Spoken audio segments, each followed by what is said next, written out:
तो hello everyone, आज हम लोग डिस्कस करने वाले हैं आपके क्लास 10 सिविक्स के chapter that is the outcomes of democracy के मोस्ट इंपॉर्टेंट 15 एमसीक्यू क्वेश्चंस जो कि आपके बोर्ड एग्जामिनेशन 2024 में आने के सबसे ज़्यादा चांसेस हैं। तो अगर आप लोग 2024 में अपने बोर्ड एग्जामिनेशन देने वाले हैं तो मेक श्योर कि आप लोग ये क्वेश्चंस को ज़रूर से ज़रूर अटैम्प्ट करें। और एंड में आप लोग कमेंट सेक्शन में ये भी बता सकते हैं कि आप लोगों के इन 15 में से कितने आंसर्स यहाँ पे सही निकले। तो चलते हैं अपने क्वेश्चन नंबर 1 की तरफ, जो कि आता है which of the following statements are about the democratic government. इसमें हम लोग को बताना है इन फॉलोइंग स्टेटमेंट में से कौन सी स्टेटमेंट सही है एक डेमोक्रेटिक गवर्नमेंट के regarding. A, democratic government is a legitimate government. B, democratic government may be slow, less efficient and not always very responsive or clean. C, democratic government is the people's own government. And D, all of the above. तो उसका right option होने वाला है D, that is all of the above. तो ये ऊपर की तीनों जो स्टेटमेंट है वो सही है। Question number 2, democracy is preferred over dictatorship everywhere except. तो उसमें हम लोग को बताना है डेमोक्रेसी प्रेफर्ड की जाती है डिक्टेटरशिप के अबव हर जगह एक्सेप्ट एक ऐसी जगह है जहाँ पे नहीं भी की जाती, वो कौन सी है। तो डिक्टेटरशिप में आप लोग बता दूँ, जैसे कि आप लोग पता होगा क्या होता है, एक ऐसी गवर्नमेंट जहाँ पे एक ग्रुप या फिर एक इंडिविजुअल पर्सन पूरे जो नेशन है या कंट्री है उसका कंट्रोल रखता है और वहाँ पे उस पर्टिकुलर ग्रुप या फिर उस इंडिविजुअल का ही रूल चलता है, जो कि डेमोक्रेसी के बिल्कुल ही अपोजिट है। तो ये कहाँ पे प्रेफर्ड किया जाता है ये हम लोग को बताना है। A, India, B, Bhutan, C, Pakistan and D, Nepal. तो इसका राइट ऑप्शन होने वाला है option number C, that is Pakistan. इसके बाद हम लोग चलते हैं क्वेश्चन नंबर 3 पे, that is among the below given countries which country has the highest support for democracy. इसमें हम लोग को बताना है ये जो नीचे कंट्रीज दी गई हैं इनमें से सबसे ज़्यादा हाईएस्ट सपोर्ट किसका है डेमोक्रेसी के regarding. A, India, B, Nepal, C, Bangladesh and D, Pakistan. तो इसका राइट ऑप्शन होने वाला है option number A, that is India. Question number 4, which of these factors plays a role in the economic development of a country. इसमें हम लोग बताना है इन जो 4 ऑप्शंस हैं इनमें से कौन सा एक फैक्टर ऐसा है जो कि इकोनॉमिक डेवलपमेंट में जो कि कंट्री का होता है उसमें एक इम्पॉर्टेंट रोल प्ले करता है। A, cooperation from other countries, C, size of the population, D, economic priorities adopted by the government and D, all of the above. तो इसका राइट ऑप्शन होने वाला है D, that is all of the above. Question number 5, among the below given countries, in which country is the highest percentage share of national income concentrated in the hands of top 20% of the population। तो इसमें हम लोग बताना है ये जो 4 countries दी गई हैं इनमें से कौन सी एक ऐसी कंट्री है जिसमें जो हाईएस्ट परसेंटेज है जो नेशनल इनकम होती है उसके शेयर का वो टॉप 20% जो पॉपुलेशन है उसके हाथों में होता है। ऐसी कौन सी कंट्री है ये हम लोग को बताना है। A, South Africa, B, USA, C, UK and D, Hungary. तो इसका राइट ऑप्शन होने वाला है option number A, that is South Africa. इसके बाद हम लोग चलते हैं क्वेश्चन नंबर 6 पे, among the below given countries in which country is the least percentage share of national income concentrated in the hands of top 20% of the population.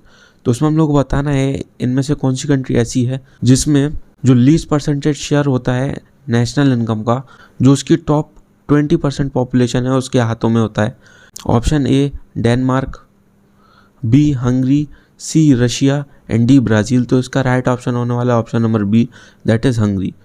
Question number 7, the rates of economic growth for different countries from 1950 to 200 were highest among. तो उसमें हम लोग को बताना है जो economic growth के rate थे डिफरेंट कंट्रीज के लिए वो हाईएस्ट कब थे 1950 से 2000 के बीच में।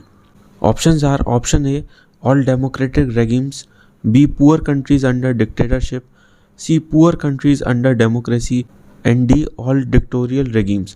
तो उसका राइट ऑप्शन होने वाला है option number D, that is all dictatorial regimes. Question number 8, which of the following statement is true. इसमें हम लोग बताना है इन फॉलोइंग में से कौन सी स्टेटमेंट ट्रू है। A, non democratic regimes often turn a blind eye और suppress internal social differences. B, ability to handle social differences, divisions and conflicts is thus a definite plus point of democratic regimes. C, democracy usually develop a procedure to conduct their competition and D, all of the above। तो इसका right option होने वाला option number D, that is all of the above. Question number 9, state whether true और false. इसमें हम लोग को true and false बताना है। Democracy in India has strengthened the claims of disadvantage and discriminate caste for equal status and equal opportunity. तो उसमें हम लोग को ट्रू एंड फॉल्स में बताना है कि क्या डेमोक्रेसी ने डिसएडवांटेज एंड डिस्क्रिमिनेट जो कास्ट है उसके लिए इक्वल स्टेटस और इक्वल अपॉर्चुनिटी रखी है या नहीं। तो उसका राइट ऑप्शन होगा ट्रू, क्योंकि ये एकदम सही है। Question number 10, among the below given countries in which country do people have the maximum believe that their vote makes a difference. इसमें हम लोग बताना है इन दिए गई कंट्रीज में से कौन सी ऐसी कंट्री है जहाँ पर लोगों को ये बिलीव है कि उनके वोट सबसे ज़्यादा डिफरेंस क्रिएट करते हैं। Option A Nepal, B Pakistan, C India and D Bangladesh. तो इसका राइट ऑप्शन होने वाला option number A, that is Nepal. Question number 11, among the following given countries in which country do people have the least believe that their votes makes a difference. तो इसमें हम लोग बताना है एक ऐसी कौन सी कंट्री है जहाँ पे जो पीपल है वहाँ के उनको सबसे कम बिलीव होता है कि उनके वोट्स डिफरेंस क्रिएट करते हैं। Option A India, B Sri Lanka, C Bangladesh and D Pakistan. तो उसका राइट ऑप्शन होने वाला है option number D, that is Pakistan. Question number 12, dash stands much superior to any other form of government in promoting dignity and freedom of the individual. तो ये statement किसके लिए right है? A theocracy, B oligarchy, C dictatorship and D democracy. तो इसका right option होने वाला option number D, that is democracy. Question number 13, तो इसमें हम लोग को अगेन ट्रू एंड फॉल्स में बताना है। Democracy is not just ruled by majority opinion. इसमें ये चीज़ दी गई है कि डेमोक्रेसी सिर्फ मेजॉरिटी ओपिनियन पे नहीं रूल होती। ये चीज़ ट्रू है या फॉल्स है? तो ये इसका ऑप्शन होगा ए, दैट इज ट्रू।